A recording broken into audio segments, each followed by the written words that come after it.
Hi, everybody. Welcome to the first live stream of the week, which you know what that means. It's time to gift some memberships as I try to keep up with you guys and your generosity. Thank you, Danny. Danny beat me to it. I love it. Here we go. 5 memberships. I donate them every week. Ta-da! Here they come. Bam! If you want a free membership, oh, wow, X-Men Superfan, you're always so generous. Thank you so much. If you want a free membership, you just have to interact with the channel. Oh, thank you, Landon. Oh, hey, Landon. The more you watch, the more you like and subscribe. If you've been a member in the past, the more you comment, YouTube feels, damn, they like this channel, and they put you in front of the line for a membership. Okay, so we have a lot of great stuff to discuss today. I thought for sure this would have to be an Ask Me Anything, because it's so slow right now. You know, I got to tell you, I think Hollywood's really shot itself in the foot being so political. Although, of course, I think nobody ever dreamed that things would go the way they have, so to such an extreme degree. Hey, Nick, I'm glad you enjoyed my Tron review. You know, I think people... You know, I don't think we've never been more divided than we are now. I'm glad you like the Ask Me Anythings. Maybe we'll do an Ask Me Anything tomorrow, because as I said, it is slow. You know, I thought we'd have to do an Ask Me Anything today, but then, this Heat 2 announcement came out, and I was like, we've got ourselves a 3-story news live stream. Look at all those memberships. That's pretty neat. Let's see here. Alexander, I don't know if Tron's going to flop. Let's see. People thought it would be nowhere near. It's struggling to hit 60, but it's not impossible. Not impossible. Let's see how it does. Let's see. You know, I think Tron's at the very least a fun movie, and we'll see. You know, but you know, I think Jared Leto's. You know. Let's see how it looks. We're going to have an interesting time on Movie Math on Sunday, as always. Okay, if it's very slow, we'll probably talk about Tron's box office on Friday. I need stories for the live stream, man. We'll do a live stream today, tomorrow, and Friday. That's when I'm hoping to do live streams this week. I have a little more. I have a Tron spoiler review. I have something else planned. Just trying to get, I mean, I have to film my Tron stuff at night because of my outfit. So that's kind of, I'm glad you guys liked the outfit. And yes, the chemical odor did go away. It made my eyes burn a little bit. Whew, anything for my art, man. Anything for my art. But yeah, okay. Well, you know, Chico, we're going to talk about Monsters viewership numbers on Sunday. You got to leave me something for movie math, man. Okay, let's get started. Here we go. Please keep your questions and comments to the story at hand. And then, of course, as always, you can ask me anything for the final 10 minutes of every live stream. Alrighty. Story number 1. Where are we? Let me move this up so I can see what I'm looking at here. All right, story number 1. Let me boop on in, baby. Boop. Oh, wow. Woohoo. Heat 2. All right. So, for those of you not familiar with Heat, Heat is a movie that came out in 1995 from Mr. Michael Mann. That's him. Hello, Michael Mann. Very well respected. Oh, thank you, Dora. That's very sweet of you to say. Very highly respected director. We're going to talk about his inspirations. But I will say that, you know, despite this being a Pacino-De Niro team-up movie, didn't do so hot at the box office. I mean, those are, again, $1995, but, you know, not great. But then, of course, I think the thing that actually made Heat the most famous was that Christopher Nolan said it was his inspiration for The Dark Knight. The Dark Knight made a lot of money. And, you know, everybody, I think, because Christopher Nolan made it so, you know, he would tell everybody who would listen that Michael Mann's Heat was the inspiration for, you know, the aesthetic that he applied to The Dark Knight, changing the comic book genre forever. It really put Heat on the map. And that was over 10 years later, by the way. Again, as you can see, he came out in 1995, and The Dark Knight came out in 2008. I only watched Heat about in the last year. I'd never seen it. It's a very long movie. It's like 3 hours before 3-hour movies were popular. And I've decided to finally watch it. And I have to say, yes, the action sequences, while far and few between, are incredible. Very strong. And you can see a lot of it is clearly something that is inspired Nolan. You know, and also the new Paul Thomas Anderson movie, because he's borrowing from Nolan, who's borrowing from Michael Mann, and Michael Mann's like, I'm the original. Why aren't I making more money, man? So let's see if he can do it this time. It is an interesting film. You know, if you're not familiar with it, I would go and watch it. Is it on Paramount Plus for no extra cost? I think it's worth a watch, particularly now that it seems we're getting a sequel. Robert De Niro is a criminal who runs a gang, you know, a group of thieves. They pull off elaborate heists. And Al Pacino is the police detective who's chasing him. And it's a crazy movie, but it's very good. And I think you can really, you know, you could say it was ahead of its time, because back then it was very new in what it was introducing. But if you watch it now, you're like, oh my God, every movie's like this. So that'll be interesting.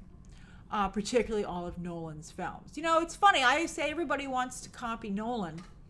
You know, like Sam Mendes is trying to do him, Denis Villeneuve. But I got to tell you, he's doing Mann. He's doing Michael Mann. So he just took Michael Mann's aesthetic and applied it to more commercial properties. He added more action sequences. Whereas, again, if you watch Heat, you'll see that there are not a ton of... And also, by the way, he also took Michael Mann's horrible disdain for female characters. I'm warning you now. The female characters in Heat are awful. They're so bad. Al Pacino's girlfriend is one of the most frustrating characters you'll ever see. What an annoying lady. Okay. Oh, I was like, who wrote this? I mean, I think Michael Mann wrote it, but it was really bad. Like, wow. Okay. All right. So, what's happening now? So the reason this is in the news now, they've talked about making a Heat sequel for quite some time, right? And Warner Brothers was going to do it. Warner Brothers had the rights for a very long time, but they just couldn't afford it. It was just too expensive. The trades are saying that Michael Mann originally said, I want a budget of $230 million. I wonder if Warner Brothers laughed like that when he asked for that amount of money.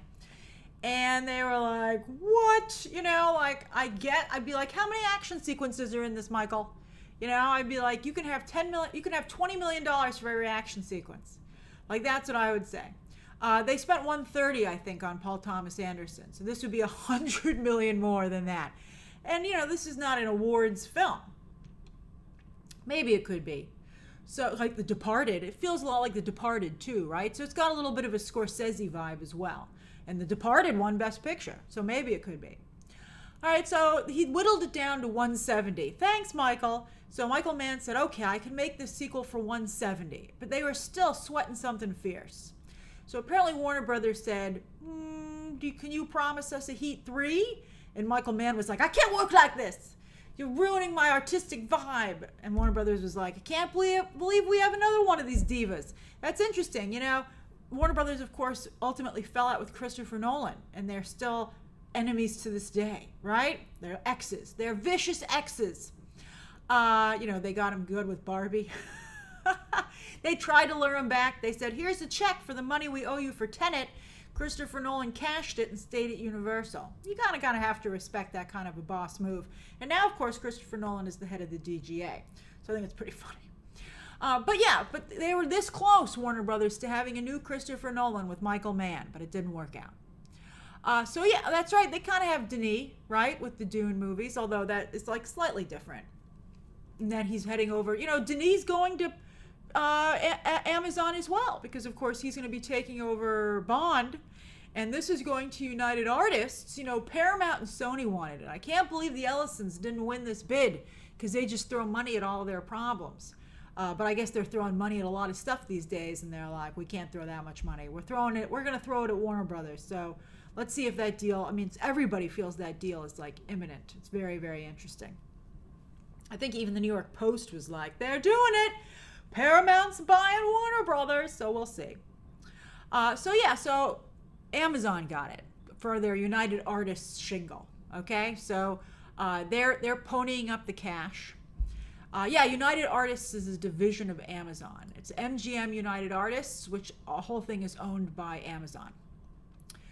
So then Jerry Bruckheimer and Scott Stuber are producing. Jerry Bruckheimer, the Uber producer of the 90s and 2000s, kind of making a comeback, producing F1, Top Gun, the Top Gun Maverick film.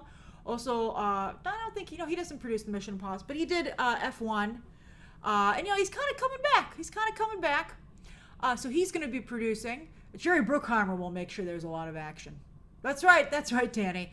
Legendary producer of the Pirates of the Caribbean franchise. Every time Jerry Bruckheimer goes somewhere, they go, are you going to make another Pirates with Johnny Depp? And he's like, stop asking me that question. He's going to make another Pirates at some point. For sure. It's just too much money involved. And then Scott Stuber is producing. Scott Stuber used to run Netflix movies, and he did for years. And in fact, I heard rumors that Zack Snyder's movies, we're going to talk about Scott Snyder in the next story, but Zack Snyder's movies were kind of what undid Scott Stuber, because they came in some new management at Netflix who were like, how much are we paying for these crappy movies? And so they were like, let's just get a whole new movie division. And that's why Dan Lin took over. But Scott Stuber, I think he's married to former supermodel Molly Sims or something. Supermodel turned actress. I forget exactly who. But yeah. He left Netflix, and now he's going to, the guy's certainly landed on his feet because this is a hot gig. But what really got everybody excited is that Leonardo DiCaprio might be in the movie. It's good. If I'm a movie referee, I'm like, you're good to go. Let's do it. I mean, Leonardo DiCaprio, he's having a little bit of a rough streak, Killers of the Flower Moon and now One Battle After Another. But, it's like as Paul Newman used to say, when you put me in the right thing, I'm priceless. And I think that Leonardo DiCaprio would do very well in this film. He was in The Departed, by the way, remember. So Leonardo DiCaprio, they're like, who's he going to play? Who's Leonardo DiCaprio going to play? My guess would be Val Kilmer. Val Kilmer, R.I.P. Val Kilmer, recently passed away. Val Kilmer, of course, played a crucial member of the team. I'm not going to ruin the ending of the movie for you, but go check it out. It has a very good ending for Val Kilmer's character in particular. So I do wonder, we'll see, Nico, if they're going to be new characters. We're going to talk about that in a moment. So there are a couple actors circling this. The rumor mill is that Michael Mann has been he could be Val Kilmer's son. Right? That's very possible. But we're getting a little bit ahead of ourselves. So, there are a couple of actors who are mentioned. Michael Mann has apparently been taking lots of meetings, although no deals have been signed. So, it looks like he's talking to Adam Driver, Austin Butler, and Bradley Cooper. How does Bradley Cooper keep getting away with it, man? How is Bradley Cooper in everything? I think that's nuts. I'm kind of tired of Bradley Cooper. But anyway, I mean, if this was a movie with these actors and Leonardo DiCaprio, everybody would go and see it. I mean, it would be a huge, huge deal. I mean, he's basically making a Christopher Nolan movie, which is funny because Christopher Nolan basically makes Michael Mann movies. So I just think that's very funny. I'm glad that Michael Mann is learning. He's like, this road goes two ways, baby. Yoink, I'll take some of your actors. And I think it's really good. You think, Nico, what do you mean box office poison? I don't agree. I mean, I think it's maybe slightly risky. And I try and get some diversity in here. But let's see. I don't think this is box office poison at all. I mean, I think on their own, they're not great. But I got to tell you, I think with Leonardo DiCaprio, this is like a bro movie. Like, what a bro movie. I'd go with all of them. This reminds me a lot of Scorsese's work and Christopher Nolan. I think this is very strong. But let's see. So what the heck is this? So Michael Mann couldn't get this sequel made. So he wrote a book in 2022, Heat 2. He wrote his own sequel with this lady, Meg Gardner. And so he was like, fine, nobody will make my sequel. I'll publish it as a novel. And the thing was a New York Times bestseller. So that was a very clever way to get somebody to finally be interested in this again, to show there was still interest in the story, even 30 years later. So I think that's pretty clever. Now, is it a sequel or a prequel? Well, this book, you can see this book has two things, it says 1988 and 2000. It was a sequel and a prequel. It was one of those things that went back, Michael Mann wanted to have his cake and eat it too. So he continued the story, finding out what happened to the Val Kilmer character after the ending, which again, I'm not going to ruin. And then he also wanted to do the early days. That's funny, Jace. It's a pre-sequel. Hollywood's like, yeah, let's do it. And then he also wanted to tell the early days of Robert De Niro's crew. So let's see what they decide to do. I mean, Robert De Niro and Al Pacino are still alive, and they could use CGI. That's true, Dream. Oh, that comparison is excellent, Dream. It is like The Godfather 2. Which was a sequel and a prequel, not only telling what happened to Michael Corleone as he took over the family, but the origin of Don Corleone. That Dream. The pitch just gets better and better. That's a great catch. Maria says, I thought the Heat 2 was referring to the Melissa McCarthy Sandra Bullock movie. That's a great joke. That's a very funny joke. But one of them, I couldn't see them making that. If they ever have an opportunity to make a joke like that, being like, Heat 2, we're so excited, and then being like, what the what? This is the movie of all dudes with horrible female roles. What the heck? So that's hilarious. That's a great joke. Ferrari was a massive flop. And, I got to tell you, but I think people still like Adam Driver. I think Adam Driver just picks the worst projects known to man. I think, like Margot Robbie, interestingly enough, he cannot pick his own project. Somebody else needs to pick for him. And if somebody else is picking for them right now, that person should be replaced. Okay, so I think this is a great idea. I think this is very strong. The fact that Leonardo DiCaprio wants to be in it, I would give him, I think I'd draw the line at maybe, I don't know. What does he want the money for? That's what I'd want to know. I'd be like, what do you want the money for, Michael? Right? Like, I would insist that he had a lot of action sequences, right? And then I'd be like, are you paying a lot of, is this to pay people salaries? Can I get them to take back end potentially, right? I would maybe go as high. Oh, that's true. Megalopolis too. Boy, Adam Driver. He does have a lot of crap. Mystic, let's do a poll. Let's see. How much money would you give Michael Mann? We haven't done a poll in a while. Let's do a poll. How big a budget would you give Michael Mann? Hey, Nacho. For Heat 2. So we'll do 100 million. We'll do 150. Then we'll do 200 million. And then we'll do the 230 he was asking for. I'd be like, that's a good one, Michael. Okay. You're a funny guy. Now how much do you really want? By the way, anybody can vote in a poll. You don't have to be a member to vote in the poll. Anyone can vote. You just have to click on it. Click on the poll. Cast your vote. Let your voice be heard. Ryan wants to give him all the money. Also, I got to secure myself a release date, man. When would this movie come out? I think summer. I'd pick a Nolan release date. Late July. And I'd be like, Christopher Nolan, are you going to support your boy? Christopher Nolan, you better come out here and say great stuff about Michael Mann and be like, this movie's amazing. Oh, yeah, and Father's Day. It is the ultimate Father's Day movie. That's a great idea. Oh, thank you, Maria. Yes, if you could like this video while you're clicking on stuff, maybe hit the subscribe button as well. I sure would appreciate it. I would appreciate it, please. Okay, I'm ordering costumes on Amazon. I need support.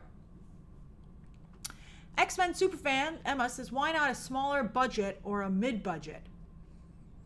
It's got to look good, I feel like it's got to have action sequences. I got to close down a lot of streets. I'm not shooting on closed sets.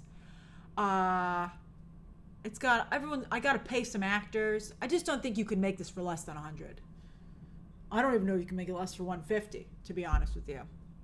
Jerry, you must have gotten a membership. Ah, Dory, that's very sweet of you. Let's see here. All right, I'll give it another moment. Not too many people have an opinion on this. You're like, I don't care, whatever. All right, hold on. Just give it another moment. Any other questions or comments about this? Everybody's doing Price is Right rules.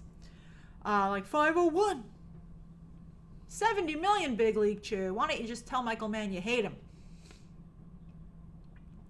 That's right, Nico. Michael Mann has never been a big box office person. Oh, Jerry, look at you paying it forward, giving somebody else a membership. I think that, this is a different thing. I think Michael Mann hasn't made a movie for a very long time.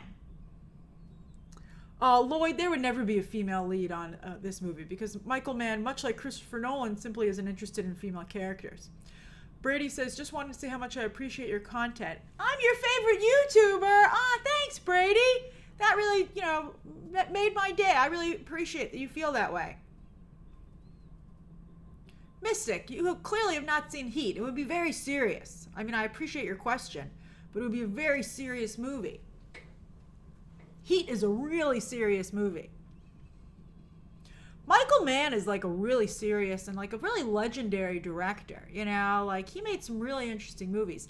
And while his films are not particularly successful, he's been very influential. Did he make Ferrari? Oh yeah. That was awful. I'd be like, it better not be like Ferrari, Michael, or I want my money back.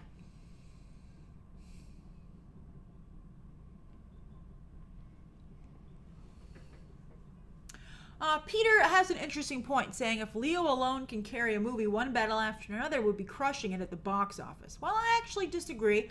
I understand where you're coming from with that comment. But I think the thing is that that's one battle after another is very different for Leonardo DiCaprio, just like Killers of the Flower Moon was. When Leonardo DiCaprio is, like Paul Newman, again, very successful when he does a specific thing. And when he strays from that, people aren't as interested. That's just the way it is. But I think, you put Leonardo DiCaprio in like a slick, adult thriller, people are very interested in that for him. It's the kind of work that people like him in. These people are all going to be wearing cool suits. They're going to be walking around LA and stuff. People are going to love it. I mean, it's just a very specific kind of look. I think you can't have too many flops or it starts to be hard to get rid of that stink. I mean, you guys are mentioning some Adam Driver's flops and it gets a little bit like nerve-wracking. You're like, oh no, that's pretty bad. But that's why, and also One Battle After Another could not be more political. And I think that's a big problem for that movie's box office. Nacho says if Margot Robbie gets the blame game for 2 flops in a row, so should Leo. Well, first of all, what are her 2 flops in a row? And I know there's obviously this new movie, but her flops are, her movies are much bigger flops than One Battle After Another. That's like a crazy comparison.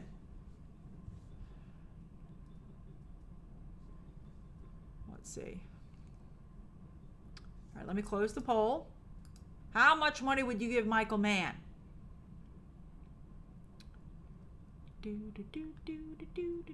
Okay, so 47% of you would only give him $100 million. Oh, you guys have very little faith in Michael Mann. I should have asked. I'll do another poll. 40% of you would give him $150. 8% would give him $200 million, and only 5% would give him what he asked for. That's funny. That's interesting. I probably would give him $150. X-Men Superfan says these actors need to know their demographics and serve them. Yes, it doesn't help to not understand what your appeal is and why you're successful. Let's see here. Have you seen Heat? Yes. Love it. Yes. Don't. Only medium. Yes. Didn't like it. And then never saw it. All right. By the way, again, anyone who's watching can vote in a poll. You don't have to be a member to vote in a poll. And then we'll get on to the next story. Very curious to see these numbers. This could be a real problem for this movie. Because I've seen Heat, and I thought it was pretty good. But I mean, I wonder what my mindset would be before this, right? Thanks, Lucas. I always worry about my hair, so I'm glad you think it looks good. That's right, Dancing Dog 60. It's the inspiration for the whole Dark Knight movie.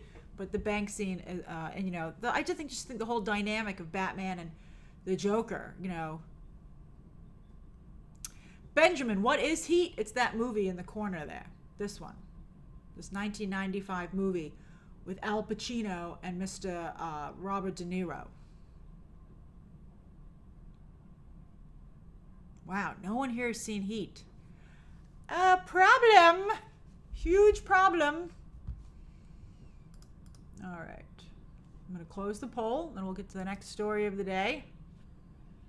All right. 59% of you have never seen the movie. Oh.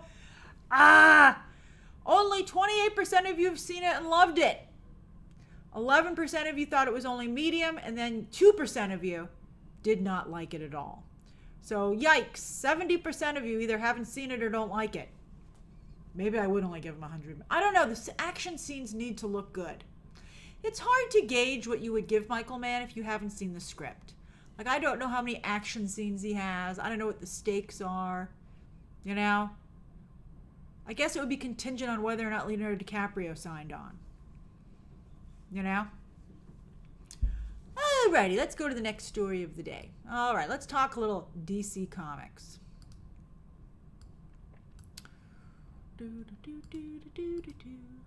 Story number 2. Boop! Alright, so yes, it's New York Comic Con. Hey Cam, it's New York Comic Con starting on Thursday, in fact. Yeah, this Thursday. So I think it's interesting to have a New York Comic Con story. In fact, we're going to be talking about 2 comics that come out tomorrow. So maybe I should have waited till tomorrow to discuss this, but I needed a story today. And also, this will give you the opportunity to pick these comics up. They come out tomorrow. So yes, New York Comic Con and DC Comics. You know, I've talked a lot about the fact that comic books are having a really hard time these days, right? Like, comic books, of course, have inspired a great era for Hollywood. Hugely successful. However, I feel like because they've become so successful, the studios have started to meddle in comic books. And so comic books, for the most part, I don't think are nearly as good as they used to be.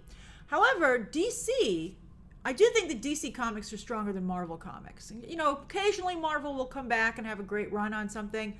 But for the most part, I think DC Comics are better these days. I guess let's do a poll. Let's do a poll. Who has the best comics?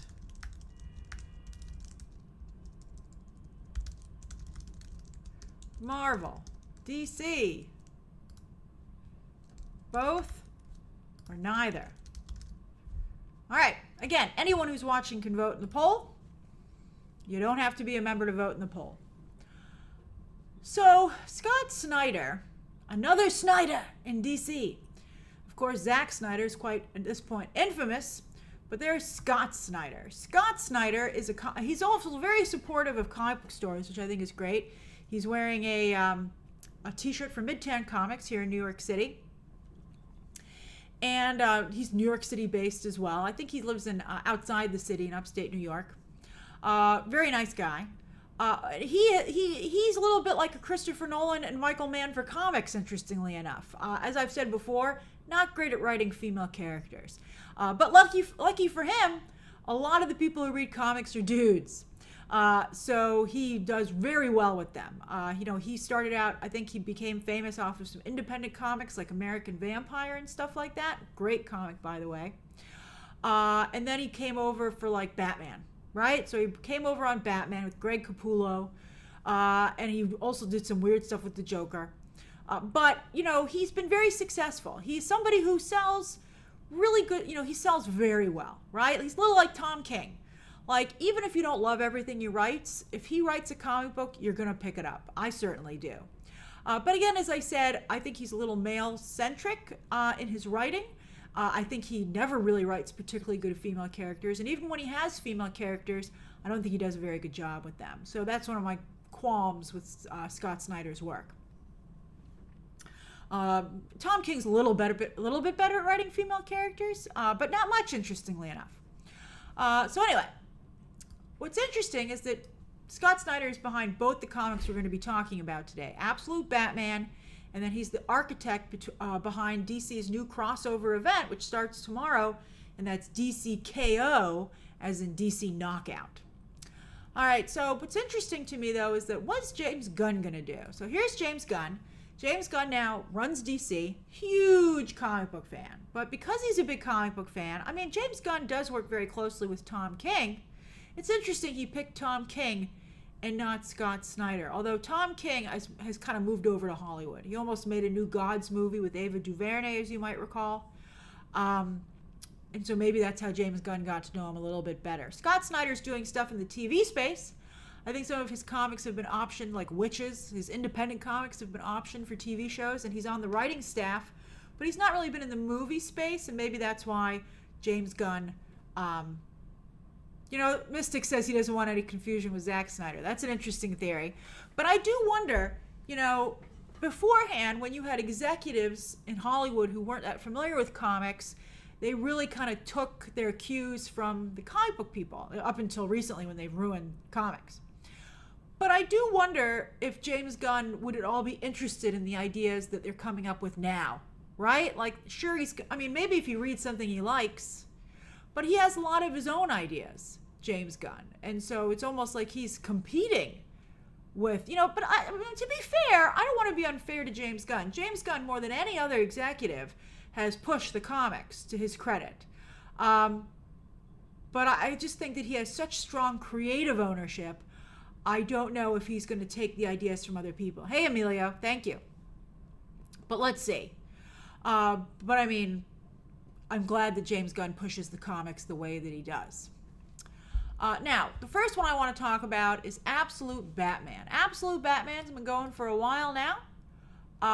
But tomorrow, Absolute Batman 13 comes out. And while they've been teasing Absolute Catwoman for a little bit now, the comic's been out for a little over a year, this is the first time she's fully going to show up in costume, although we got a little bit of a glimpse of her costume in the last issue. She is Afro-Brazilian, which is interesting. Afro-Latino is Miles Morales. He's been an extremely popular character. And people are very excited that this Catwoman, this Selina Kyle, is half black, half Brazilian. And there was actually an issue about colorism with the way the character was being depicted on some of the artwork. And so Scott Snyder really stepped forward and made sure that was corrected. And, that I think even won him over some more fans. Now, again, as I said, he's not great with female characters, so let's see how he handles his Catwoman.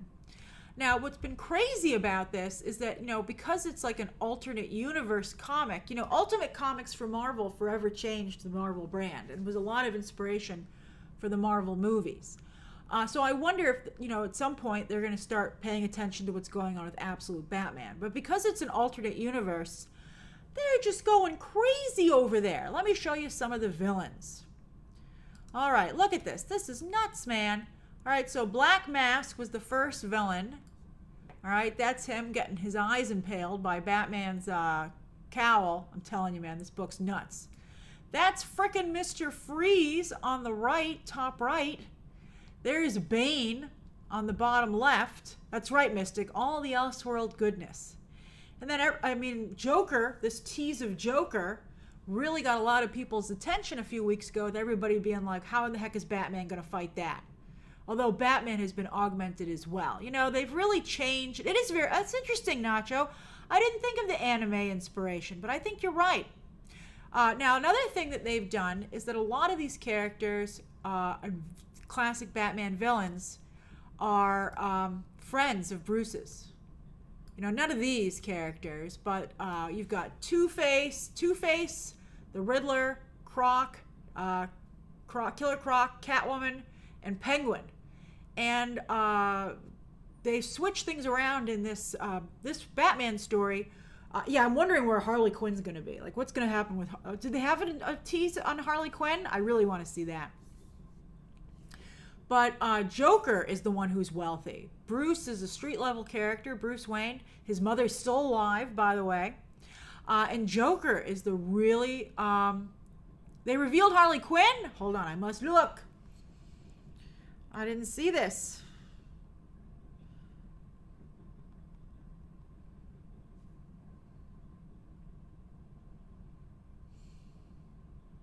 Hold on.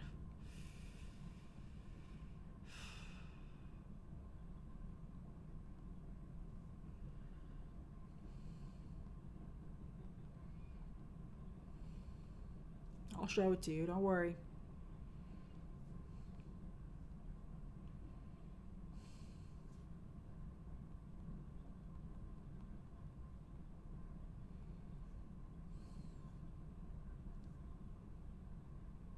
Oh, is this a leak?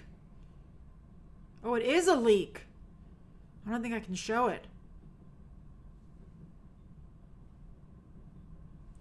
I don't like it. Yeah. I'm hoping that, let's see how the character's handled, but, that might be their first misfire. Yeah, it's a leak. Oh, no, boo, leaks, boo. I mean, I'm so impressed. By the way, Absolute Wonder Woman had such great surprises in its last issue, its own issue 12, that didn't leak, and it was incredible. It was incredible. You gotta read Absolute Wonder Woman 12. But you guys predicted I wouldn't like it. I hate it. I'm like, boo, boo to this. You know, only Scott Snyder would create that version of Harley Quinn. Anybody else would know that was a stupid idea. So the villains are really cool, and basically the setup is that Arkham is kind of like a Island of Dr. Moreau type facility that's like, you know, really making these literal monsters in Gotham. So it's really interesting. It's particularly effective because it is an Elseworld story, so you're like, I don't know how much more horrible stuff they can do to Bruce, but it's not our Bruce, so that's okay, I guess, you know. But it's really, really good, and I do think that at some point they're going to have to address it in the bigger space because it's just so popular. Maybe an animated series based on what you guys are saying, you know, about the anime comparison. But because I don't know how many competing universes James Gunn can have. I think he feels all of them, but I think he's going to learn pretty quickly that you can't do that, and it's a mistake. So we'll see what happens. All right, then the other comic that's starting tomorrow that's coming out. I hate that Harley Quinn so much. I'm a little distracted. It's so horrible. Okay, so they're doing a DC KO crossover event. There's issue number 1. Let's move it over here so you can see it a little bit better. And I think this is really interesting because, as you might recall, when Dwayne Johnson was going to take over DC, I had suggested he do a fighting situation where he said he wanted to have the Justice League versus Suicide Squad fighting over Black Adam. And I thought that was a great idea. And I had said at the time that it was clever because it would bring in the Injustice kind of feel. You know, Injustice, very, very popular video game, obviously. And I think that would have been fantastic. But, you know, they weren't able to do that. That might be another reason that James Gunn might maybe not be in favor of maybe adapting this storyline. And you might be like, why would all the characters in DC fight each other? They're all heroes, right? Yeah, that's right. Injustice 3 should be coming out maybe in the next year or so, hopefully. Con, I didn't hear that about Injustice. Why would have anybody a problem with Injustice? That's crazy. I like that you all went and Googled Absolute Batman Harley Quinn and are equally appalled. All right.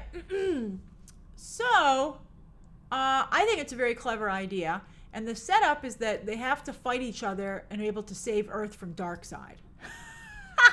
They're like, we don't want to pulverize each other and beat the crap out of each other, but we have no choice. Poo, poo, poo, poo, poo. And everybody's going to read it. But what's funny is that speaking of Injustice, they did release the roster of fighters. Great artwork. And these are the fighters that they're going to have. Let me get it so you can see the whole thing.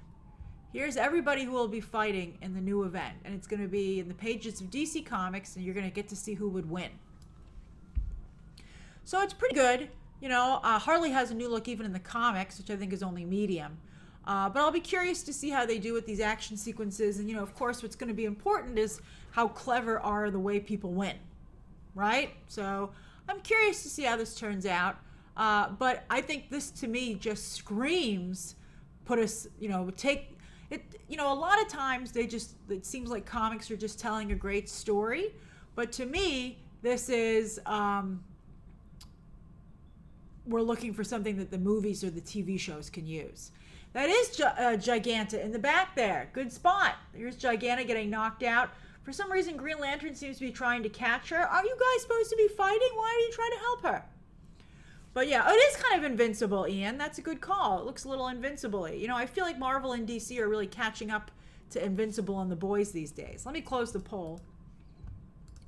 All right. Who has the best comics these days between Marvel and DC? 53% of you think it's DC. 24% of you think it's neither. 14% think Marvel. And then 9% think they're both good. Yeah. Marvel really has a problem in their comic book department. But, I've said it before. The fact that comic books don't hire their talent through talent agents, and there's, it's all done through who you know and word of mouth. Like when they need to hire somebody to write a comic book, they actually literally say, who do I know? It's like maybe that's where James Gunn gets his hiring practices from, right? Like, which of my friends do I think would like to write a comic? And you're like, that's so unprofessional. Why don't you have submissions like a normal company and have people be able to submit as a producer, via their agent or manager? It's ridiculous. But that's one of the reasons that comics not only have, they're all over the place in terms of quality, but also why they have sometimes abusive situations. People aren't protected well enough. I would also say, though, it's a real lack of good editors. Also probably because a lot of the editors are just who do you know? That's how people get hired as editors. They lost some great editors back in the day. Karen Berger for Vertigo. And what was the guy who used to be the editor of DC? I think he's still alive. I think it starts with a P.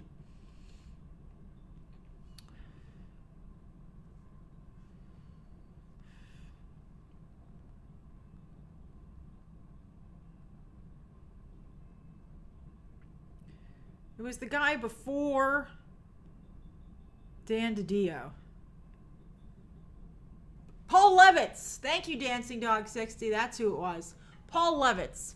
He was an absolutely incredible editor, and DC has never been the same since the loss. I just saw that a woman runs DC. That's great. Considering how good they're doing, I'm very happy about that. That makes me so thrilled. She has a horrible publicist. Why isn't anybody talking about the fact that Marie Javins is the editor-in-chief of DC Comics and is killing it? I'll just have to say it. Yay! I'm going to go tweet that after the live stream because I don't think she's getting any credit for turning this whole ship around. No, Jim Lee doesn't. She's not the editor-in-chief. Jim Lee is not the editor-in-chief. Jim Lee is like the figurehead, but he's not the editor-in-chief. That's an entirely different position. All right, does anybody have any questions or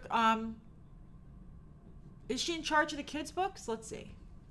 Yeah, I better check before I freaking No, it says she's the editor-in-chief of all DC Comics. Yeah.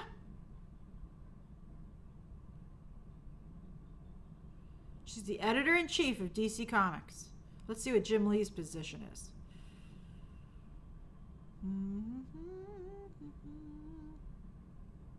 I'll just have to Google him. 1 second.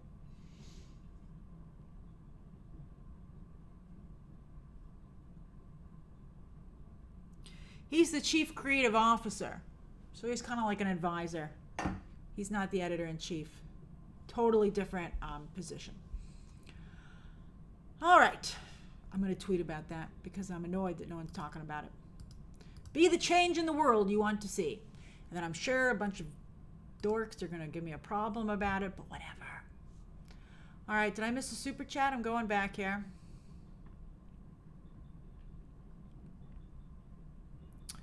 He has a weird thing about Mr. Freeze. Twice he has tried to reinvent and both times fell flat for me. I kind of like the new Mr. Freeze. I think he's cool. And then let's see here. And then Akana explained their position, saying people don't like Injustice now because they feel it's done incredible harm to the hero's characterization, and also the games are just not good. What? You might have a problem with the new Mortal Kombat, but don't have that bleed over into Injustice, for Pete's sake. Everybody loved Injustice too. No Injustice slander over here. Let's see here. Sophia says both Zack Snyder and James Gunn building their universe off Superman when Batman comics are the top. Yeah, well, they don't. I don't know why they. I think Batman. Batman's always taken. First by Christopher Nolan, then by Matt Reeves, so they're stuck.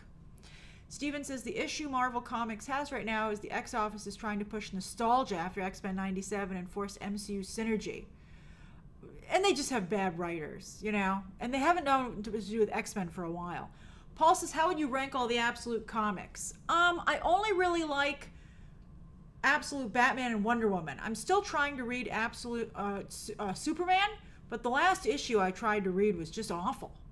Just really bad. It's the last Absolute Superman. And that's Jason Aaron, another really famous comic book writer, but he is just not a good. I like some of the ideas that he initially came up with for Absolute Superman, but he just has nowhere to go. I thought Absolute Martian Manhunter had some great ideas, but ultimately didn't go anywhere either. But I have to say, you should be reading Absolute Batman and Wonder Woman. They're very new. They're both on issue 13, so you don't have a lot to catch up on. And you just can't get better comics than those these days. All right, I think we're ready for the third story of the day, and then we'll do the Q&A. How are we doing on time? Oh, we're pretty good on time. Okay. Batman is that guy, Nacho Flores. That's why the joke always goes, "'Cause I'm Batman." Because he is Batman. Let's see.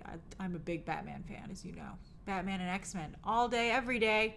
All right. Boom, baby. Story number 3. All righty. So, Disney. Paramount's not the only one throwing around money. Disney made a deal today. They, in fact, won a bidding war. Hey, Brett. I'm glad you liked the live stream. They won a bidding war for this new series of books, which is only done the first 2 of 5. They've promised 5 books. Impossible Creatures is the name of the franchise. I'll explain it in a minute, Andrew. So, very popular book series, at least so far, getting some traction. So Disney, Warner Brothers, and Netflix were all bidding on this. And apparently they flew out over the summer to meet with the authors in the UK to make their pitch, and Disney ultimately won out. I'm sure partially because they have the theme parks. Disney just has so much. I think the siren call of being able to see your characters go so far and wide is very exciting. Although I do think that Warner Brothers has a little bit of a better track record with this kind of material, which we're going to discuss. But Disney won. Disney won the pitch. Okay, so I think everybody obviously wants the next Harry Potter. Harry Potter was an incredibly successful series. Thank goodness J.K. Rowling didn't decide to implode until after they were done. So Harry Potter not only had 9 movies, but it has tons of merchandising. It is theme parks now. It's just an incredibly, incredibly popular property. And everybody is looking for the next Harry Potter. Now, Impossible Creatures, as you can see, is about creatures. And it's about a magical world that a human boy discovers. And he meets this girl who lives there. She's a native to this magical land, and it's full of these impossible creatures. But there's something that is endangering the creatures, like it's like clap your hands to believe in Tinkerbell to keep her alive. Well, something's wrong with the magic in this other world, so the creatures find themselves that they're in danger. That's true. It does seem a little Avatar-y, Mystic. That's a good comparison. But Fantastic Beasts, I want to point out, also is about animals. People have not cared for it. So that would make me a little bit nervous, right? Like, Fantastic Beasts just has not worked out, right? Like, no matter what they try and do. Like, I was at Epic Universe over the summer. I went to the circus show, which is based on that. It wasn't bad, but it's still not as good as the original Harry Potter. It just isn't as good. Dane says, Fantastic Beasts didn't fail because of the animals, thank you. And you're probably right, but I don't think it helped either. All right, so I don't know, is this the next Harry Potter? And then, of course, if you can't be the next Harry Potter, how about the next Hunger Games? People will take that. Hunger Games, also based on a series of books. It was like, what, 5 movies off the bat? Very successful. It has, been, I think Hunger Games, they tried to bring it back with the Ballad of Songbirds and Snakes. That only did medium, but they're trying yet again. They're going to do a stage play. They're getting incredible people to sign on for these projects. So Hunger Games is still, considered, I think, a pretty darn good investment for Lionsgate. But then I wanted to point out that Disney has not had good luck with this kind of property, right? So the 2 things that they've worked with are Percy Jackson, which I think has done pretty well. It's been renewed a couple of times at this point, but I think it skews too young. I think Disney didn't do a good job making Percy Jackson a 4-quadrant property. And then also, of course, their biggest debacle, Artemis Fowl. As I think Dane was trying to say, Artemis Fowl, maybe? I'm glad you made it, Wanda's attorney. And Artemis Fowl just was a total misfire. But, of course, at the time, everybody thought, hey, is this the new Harry Potter? But I just don't know if Disney... I don't know if they're a good match for this kind of a project. Particularly, maybe if it was run through Fox, it would work. But I think that Disney is better handling their own IP. I think that, they tend to make things too kiddie. It just doesn't always work very well for them. But we'll see what happens. Does anybody here read Impossible Creatures? I think it might be doing well, but I don't think it's a Harry Potter, where people were lining up for the book when it was about to drop. Oh, Paul, you're reading it. Oh, that's great. Maria says, Harry Potter has a great soundtrack. Well, you can't beat John Williams, obviously.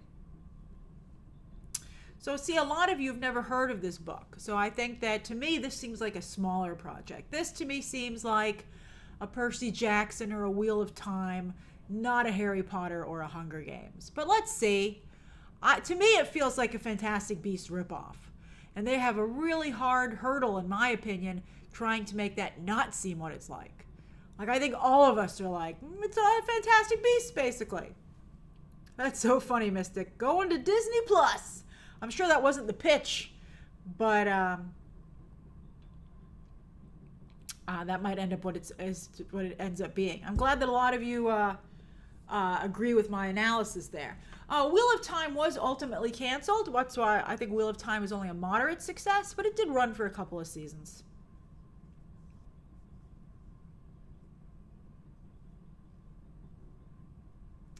So what do you guys, any comments or questions about this before we get to the Q&A? Andrew says, Disney Plus for sure. Jamie says, that's a great question, Jamie. Says, do you think Harry Potter would have been successful if it went to Disney back in the day? No, I actually don't think it would have been successful. I rewatched the Harry Potter movies over the holidays right after New Year's. It was an incredible experience. I loved watching them back-to-back far more than I ever did when I saw them in theaters originally. And I thought that they were surprisingly dark. And Disney never would have made something that dark. Or that rich. I think Disney often has a very processed feel to their material, especially these days. I think Disney's so hindered by wanting to be strong on message that they really message has become so important to Disney that it, I don't think actually with the Neutron, interestingly enough, but I think it supersedes all their creativity. And so I just feel like if Disney were to do it, it would come across as very manufactured. I mean, I'm really worried about Zootopia. That last trailer I was not happy with. Elliot says, I'm actually looking forward to the Harry Potter TV show. Well, I'm curious.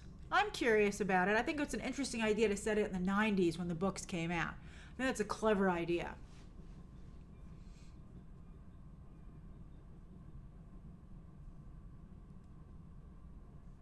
I agree, Mystic. Zootopia is definitely an international play. I mean, the movie would have to actually be bad to not do very well. Okay, I think we're ready for the Q&A because most of you aren't familiar with this property. Neither am I. Okay. All right, we'll do a 10-minute Q&A. Then I got to work on my Tron spoiler review. All right, so 10-minute Q&A. Anything you would like to ask me? Steven says, I'm going to New York Comic Con on Thursday. It's my first con ever. I'm excited to meet Lucas Wernick and Russell Dauterman. Any advice for first-time con goers? Well, say hi to Russell Dauterman for me, because he was the artist on my comic book. We were both starting out at that time. I think just have a good time. Be prepared for very big crowds. Make sure you get there early. Make sure you find a good place for lunch, Wear comfortable shoes. There's really no place to put anything when you go there. And just have a great time, I think it's important to really focus on just the experience of being there and looking around and taking it all in. I think you're going to have a great time, Stephen. Lucas, have I read the comic Saga? I sure have. I love Saga. I've read every single issue. I think it would make a wonderful TV show. They don't want to turn it into a show, but I just absolutely adore it. Nacho says, I'm so happy to catch a stream. I moved to Madrid to do my master's degree. I've been unable to join. This stream made me feel closer to home. Oh, Nacho, I'm so glad you're pursuing your dreams. You can take a little break, but I'm glad you miss us. We miss you. And I'm glad we could give you a little piece of home. Danny says, hi, Grace. I miss most of the live streams due to work, but I love watching your... thank you, Danny. I always love seeing your comments. I appreciate that you're consistent with your avatar across the different mediums on Twitter and then here. So I always can quickly see that it's you. LP, I'm not a fan of crumble cookies. I don't like overly processed. I love cookies. They're my weakness. But I'm not a fan. I like... it's a little too chemically for me personally. X-Men Superfan says, how would you rank the original Catwoman? Julie Newmar, Lee Merriweather, and Eartha Kitt. Eartha Kitt obviously is number one. Then I guess Julie Newmar, because she's she's so iconic in the role. And then Lee Merriweather. But I'm not a big fan of that version of Catwoman outside of Eartha Kitt, to be honest with you. Michelle Pfeiffer is my favorite Catwoman. Lucas says, favorite Batman villain. Well, Poison Ivy. She's lost a little bit of her identity. She's really become Harley's girlfriend. And I worry about, any characters, when they become really ingrained as a couple, they both lose their individual identities. And I worry that it's happening a little bit to both Harley and Ivy. But I love seeing them as a couple as well. But I'm a big fan of Harley. I am a big fan of Harley and Ivy. Peter says, Marty Supreme, it's supposed to be the front runner now for Best Picture coming. I saw all that hype, Peter. I'm very excited to see the movie. That was an incredible debut that they had the other night. But, you never know with festivals. You never know. There's a high that people have in attendance of getting to see a movie before anybody else, especially if it's a surprise. And don't forget that, at the film festival circuit, people were saying great stuff about the Smashing Machine. So, but this was a great opening for Marty Supreme. But I think, you just have to take it with a grain of salt, and let's see what happens when the movie starts to expand. That's right, Faye. Wicked tickets go on sale tomorrow. I got to pick some up for my dad. My dad's worried the new movie is going to be too much of a bummer because he really liked the happiness of the first movie. So he's like, this one looks very serious. I'm nervous about it. So I hope he enjoys it, but I want to make sure he gets to go. Brady, I'm kind of excited for Avatar 3. I think it has not been long enough. Oh, Jamie didn't care for the Smashing Machine. Yeah, I don't think after how poorly the movie was received this weekend, I think he's probably out of the Oscar race. Tyler says, I just want to say I appreciate your videos and lives. I always learn something new and feel more informed. Oh, that makes me feel so nice. That's my goal. Movies and TV have been my coping activity since I was a kid, and I love learning the behind the scenes. Tyler, I love movies too, and then I can help you love them even more, and I'm a part of that for you. Just means so much to me. Let's see here. Sneaky says, Grace, do you have any tips for attending networking events alone and actually getting something productive out of it? Well, you always want to attend a networking event alone because then that forces you to talk to other people. If you go with someone else, you won't network. I have a friend who has a funny approach that I've actually never tried, but I thought it was very clever. So I'll tell it to you and maybe it'll help you. She said, but my friend's really good at this. She said she goes up to people and says, want to be my colleague? And she does it in a really cute way, and it works. I mean, you have to judge whether or not that would come up something that works for you. Just play it cool. You don't want to be too aggressive or too needy, right? And just make sure you have a good pitch, right? Like, what is the benefit of networking with you, and what are you looking to get from other people? And don't be afraid also to be by yourself. Have the conviction to stand by yourself for a few minutes. I think that'll help you in interacting with other people. And have some lines to get away, being like, oh, I gotta use the bathroom, or I'm gonna go get a drink, or oh, I'm gonna go take a look around, because you don't know when to leave the conversation. You don't want to overstay your welcome. That's a big danger when you're socializing, especially with new people. I think that's pretty good. Yeah, it's like a good movie scene. Start as late as possible, get out as early as possible. Oh yeah, I would also say force yourself, maybe say every 15 minutes or 10 minutes to go talk to somebody new. Take a little break, be by yourself, get a little snacks, but then be like, okay, it's been 5 minutes, I have to talk to somebody else. And just, everybody's there to network. And by the way, I also want to say, if someone's not nice to you, F them. That's their problem, Like, don't take it personally. Let's see.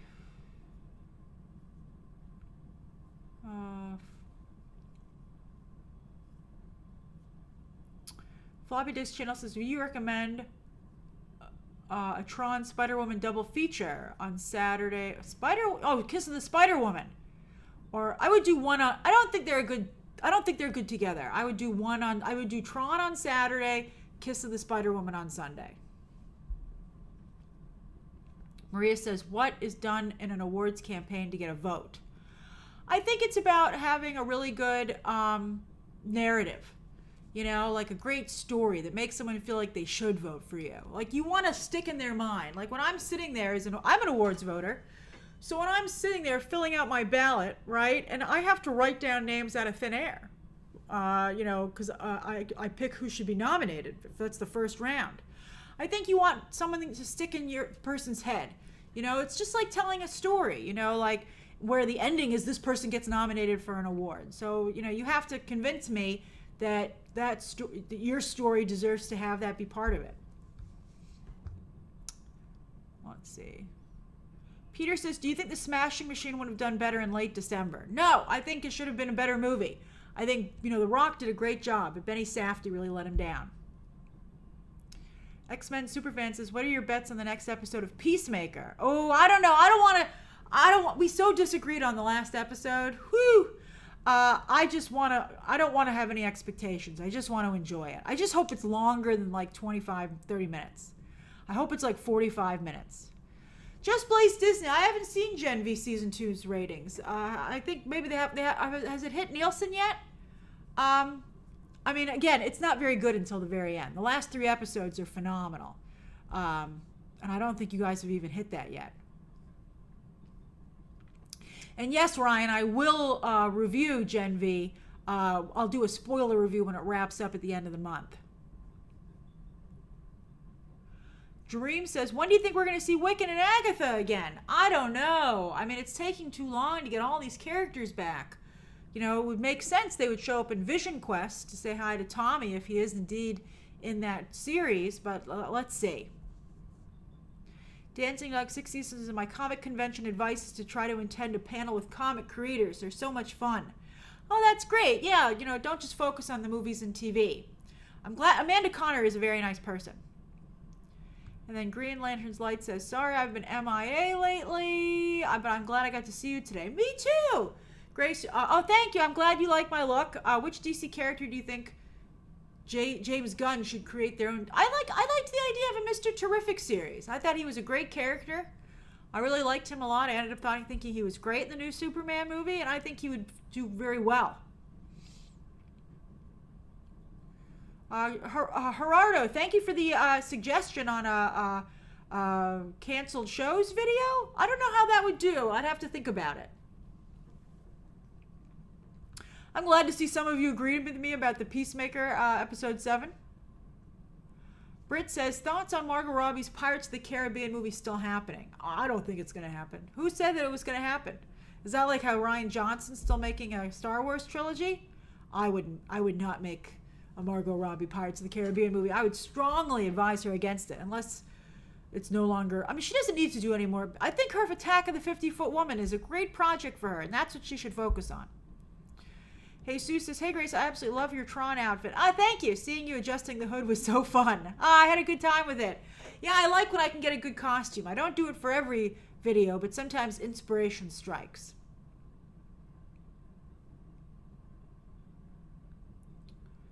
Let's see here. Dakota, I think the next movie that I'm going to be reviewing is Begonia. I'm seeing Begonia this week. I'm very excited about that. You know, the new Emma Stone, Jesse. I'm particularly excited for Jesse Plemons. Everybody's already given Emma Stone her flowers multiple times, but Jesse Plemons still hasn't quite broken through. Eddie, I'm not going to review After the Hunt. Everybody says it's awful, and I have better things. You know, I just don't think it's a good use of my time. I don't think it's a big enough movie. You know? It's hard to know what videos to make, but I'm pretty sure that's not one that I should make. Jamie, I'm not watching Dancing with the Stars, but I do check out the dances. I actually forgot to check out yesterday's dance. I'm a big Robert Irwin fan. Everybody, of course, loved his dad, and I think he's doing a wonderful job. Oh, I see you do too. Yeah. Aw, Brady, you're so sweet. That's so nice of you. Let's see here. Jack said, oh, thanks, Eddie. I'm glad you think that was a fair answer. Jack says, yes, I want to second that emotion. Your review of Tron and full Tron Grace cosplay brought you so much joy. Yay! You know, it's always scary to put yourself out there like that. You know, like when I was doing it last night, I was like, as I said in my review, I was like, this doesn't look quite like I imagined it. And I had first filmed a couple of takes where I was like, oh, I'm sorry, this doesn't look exactly as good as I'd hoped. But I was like, don't apologize. I think that's something that women in particular do a lot. They apologize, or they're apologetic in their demeanor. And I always have to make sure I don't do that, because guys don't have to do it. So I'm just, you know, just own it, you know, be strong about it. Andrew, I have seen The Diplomat season 3. I've seen the entire season, and it is phenomenal. Let's see here. X-Men Superfan says, thoughts on Marilyn Monroe as a comedian and musical actress. I'm a huge Marilyn Monroe fan, and I think she's very talented.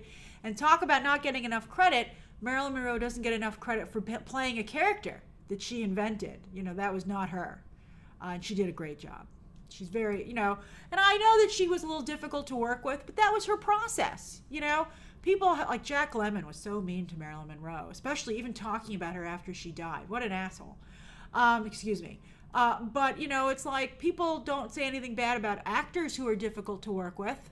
And have like these really, you know, like who lose themselves in character and stuff like that. So, you know, she went through a lot of difficult stuff. She had a difficult life. And if that's her process, you can't argue with the results. No one has ever been able to duplicate it. No one can even imitate it. No one has been able to capture the magic of Marilyn Monroe. And I think that really just speaks to how good she was. Billy says, hi, Grace. Just getting back from celebrating my aunt's 90th. 90! That's wonderful. Happy birthday to your aunt. That's right, everybody. Make sure you get your Wicked tickets tomorrow. You want to get your choice seats. Okay, everybody. I had a great time with you as always. Thank you for joining me for today's live stream. And I look forward to seeing you again tomorrow. All right, everybody.